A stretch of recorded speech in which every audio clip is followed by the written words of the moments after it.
দর্শক, খুব ইন্টারেস্টিং একটা খবর। 14 দলের শরিকরা দুঃখ প্রকাশ করে ফিরতে চায় রাজনীতিতে। আসলে তেমন একটা যদি লিয়াজও করে, নিঃসন্দেহে আমার ধারণা যে শরিকদের অধিকাংশই তারা ফিরে আসবে। তারা আসলে একুল ওকুল দুকুলি তাদের শেষ। কেন? শেখ হাসিনার সঙ্গে থেকে তাদের খুব একটা লাভ হয়েছে এটা বলা যাবে না।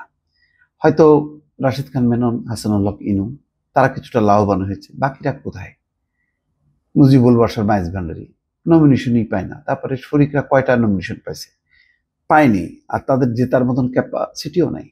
মানে আওয়ামী লীগের সঙ্গে থাকতে থাকতে এরা আস্তে আস্তে আস্তে ছোট হইতে হইতে এক ব্যক্তিতে পরিণত হয়েছে, যেখানে ইনু মেননেরই কোনো কদর নাই।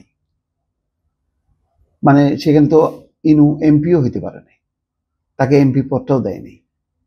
মেননকে কোনো রকমে ঢাকা থেকে উচ্ছেদ করে অন্য একটা জায়গায় নিয়ে এসে তাকে এমপি বানানো হয়েছে। এটা হলো প্রতীকী। তার মানে গুরুত্ব নেই, মন্ত্রী তো দূরের কথা। তো সব মিলে এই জন্য বলছি যে এখন যদি সরকার বলে যে ভাই তোমাদেরকে মাফ করে দিচ্ছি, তোমরা আসো, আমার ধারণা যে এরা সবাই দলে বলে চলে আসবে। তারা তো আফসোস করতেছে, এখন সব শেষ তাদের। মানে কি বলে তারা মাঠে নামবে? জনগণের কাছে কি বলবে তারা? মানে প্রাপ্তিটা কি? কোন মুখ নিয়ে তারা দল করবে, সংগঠন করবে, আমি বুঝতে পারি না। এখন যে তারা দুঃখ প্রকাশ করতে, আচ্ছা বুঝলাম যে মাফ করে দিল, এ বলো যে আচ্ছা ঠিক আছে, আমরা একটা জেনারেল অ্যামনেস্টি দিয়ে দিলাম, তোমরা দুঃখ প্রকাশ করো, তোমাদেরকে দিলাম। তারপরে এদের রাজনীতিটা কি থাকবে? রাজনীতিটা তো শেষ। যেখানে আওয়ামী লীগেরই রাজনীতি শেষ, যেখানে আওয়ামী লীগের যারা নিয়ে গবেষণা করে, সোহেল তাজ সহ আন্দালিব পার্থ অনেকেই বলছেন যারা আওয়ামী লীগের সাথে কোনো না কোনো ভাবে ঘনিষ্ঠ বা এই রাজনীতি সম্পর্কে জানেন, তারাই বলছে যে আওয়ামী লীগের ফেরার কোনো সম্ভাবনা নেই। আন্দালিব পার্থ কি বলছে? যে আওয়ামী লীগ নিজেই চায় যে মানে নিষিদ্ধ হয়ে যাক। আওয়ামী লীগ নিষিদ্ধ হয়ে গেলে অন্তত বাঁচে, শেখ হাসিনার পরিবর্তন করতে হয় না, বিদেশিদের কাছে তারা কান্নাকাটি করার একটা সুযোগ পায় যে দেখো আমাদের গণতান্ত্রিক অধিকার নেই, এই কথাগুলি বলতে পারে। তো এছাড়া তো আসলে মানে আর কোনো কিছু নাই। তো ফলে আওয়ামী লীগের যখন অস্তিত্ব বিপন্ন, তখন এই 14 দলের শরিকরা যে তারা ফিরতে চায় দুঃখ প্রকাশ করে, স্বাভাবিক রাজনীতিতে কি রাজনীতি করবে আমি বুঝতে পারছি না। 14 দলের কয়েকজন নেতার ভাষ্য, কেবল জোটের শরিকানা এবং 2-1 নেতার সরকার এবং সংসদে প্রতিনিধিত্ব ছাড়া 16 বছরে আওয়ামী লীগের দুঃশাসনের সঙ্গে তাদের কোনো সম্পৃক্ততা ছিল না। ওই অল্প কিছু মধু টধু পাইছে আর কি, এছাড়া ছিল। আর মাঝে মধ্যে দাওয়াত পাইতো, যেমন শেষ বেলায় খুব কদর ছিল, যখন নাকি পতন হয় তখন ডাকছে, ডেকে বলছে ভাই আমার রক্ষা করো। এইগুলি ছাড়া আর হয়তো তাদের নাম টাম বেঁচে টেছে যদি একটু পয়সা কামানো যায় এই। তারপরে আওয়ামী লীগের সঙ্গে অতীতের সম্পর্কের কারণে এখনো রাজনৈতিক অনিশ্চয়তার মধ্যে দিন কাটছে তাদের। কাটাইতে হবে অনেক দিন, এই ধকল পোহাইতে হবে। গত বছরের 5ই আগস্ট ছাত্র জনতার অভ্যুত্থানে আওয়ামী লীগ সরকারের পতন ঘটে। শেখ হাসিনা দেশ ছেড়ে ভারতে চলে যান। বেশ কয়েকজন মন্ত্রী এমপি গ্রেপ্তার হন, অনেকে বিদেশে পালিয়ে যান। সারা দেশে মন্ত্রী নেতাদের ঘর বাড়ি ব্যবসা প্রতিষ্ঠান ভাঙচুর হয়, দলটির সিংহভাগ নেতাকর্মী আত্মগোপনে। একই সময় থেকে ফ্যাসিবাদের সহযোগী আখ্যা পাওয়া 14 দলের শরিক দলগুলো রাজনৈতিক বিপর্যয়ের মধ্যে পড়ে। জোটের 2 শরিক ওয়ার্কার্স পার্টি সভাপতি রাশেদ খান মেনন এবং জাসদ ইনুর সভাপতি হাসনাত ইনু জুলাই আগস্টের একাধিক হত্যা মামলার আসামি হয়ে কারাগারে আছে।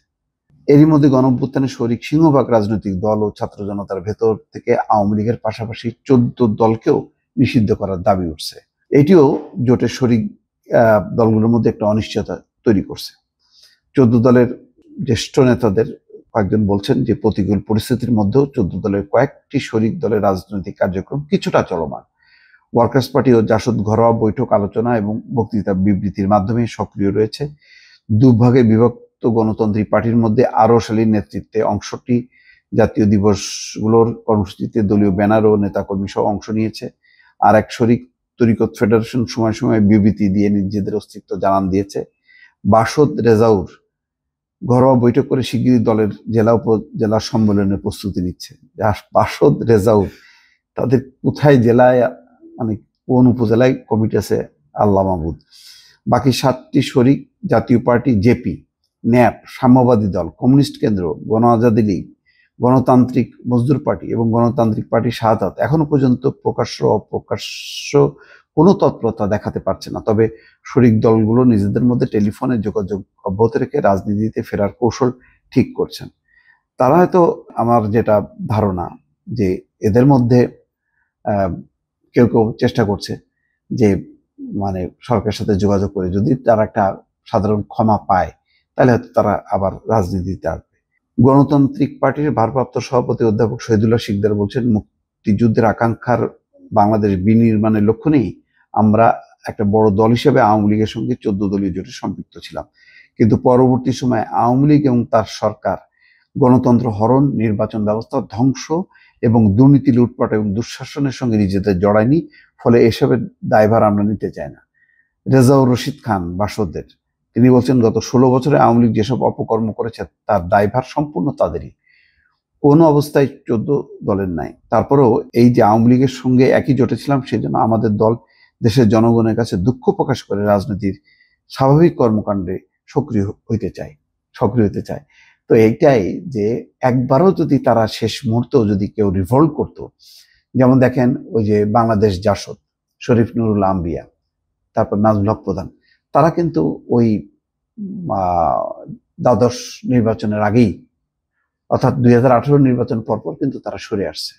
তারা কিন্তু এখন স্বাভাবিক রাজনীতি করতে পারছে। এরাও যদি একবার অন্তত কেউ রিভোল্ট করতো, যেহেতু কোনো উপায়ও পায় নাই, সুতরাং তারপরেও একটা কথা ছিল, কিন্তু এখন কোন মুখে তারা রাজনীতি করবে? না হয় দুঃখ প্রকাশ তাদেরকে মাফ করে দিল, তারপরেও এটা কি রাজনীতি করবে? আমি এটাই ভেবে পাই না। দর্শক ভালো থাকবেন, আল্লাহ হাফিজ।